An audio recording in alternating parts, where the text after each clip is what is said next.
هتحداك على 5000 جنيه انك تعبي لي الكوبايه دي دخان. ازاي عبالك يعني؟ تعبها لي كده دخان، ما اعرفش بقى. استنى بس. لا يا عم عبالك يا عم. تعبها لي دخان. عبالك ازاي؟ تعبي لي عبيط الكوبايه دي ولا إيه يا عم؟ دخان. ايه يا ابويا العبيط يا ابويا؟ في شفت كوبايات بتتعبى ميه، بتتعبى عصير، بتتعبى بيبس. انا عايزك بقى تعبي دي دخان. طب هات ورقه، هات ورقه، هات ورقه. ورقه؟ هات ورقه مبرومه. ما انت معانا الورقه. لا هات ورقه، هات ورقه مبرومه. ها؟ الورقه جديده؟ اه مبرومه بقى. ابوما ازاي؟ مبرومه كده. ابوما زي الشفاطه يعني؟ ايوه كده، بس خليها كده شويه. حاضر. يلا. يلا خد اقطع لك كده. شويه، اقطع لك كبيره دي. طح انا بقى. خد اقطعها. وبعدين بقى طلع على النبي. على الصلاه والسلام.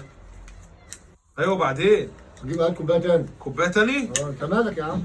استنى طيب اقوم اجيب لك كوبايه تاني. اقولك بس. انت عايز تملاها؟ عايز املاها. ماشي. هات. كوبايه تاني ايه؟ طلع على النبي. على الصلاه انا والسلام. املاها لك. عايز تملاها؟ اه صح؟ اه. اتملك كده دخان. اصبر يا عم بقى. كسبت يا ابويا. كسبت يا ابويا خلاص. تعمل ايه؟ طلع على النبي. على الصلاه والسلام. كده انا ايه؟ قلت لك اهي. اهي الدخان اهي صح؟ ماشي هات بقى كوبايه فاضيه، ادي لكم كوبايه تاني لو عايز. خد اهي كوبايه فاضيه. عايزين الدخان هنا؟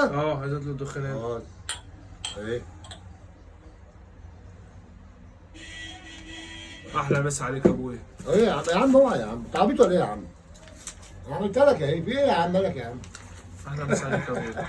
تعالى كل يوم يا ابويا. انت تيجي كل يوم. ماشي يا ابويا. انت بتيجي بحاجات سهله معايا. حاضر يا ابويا.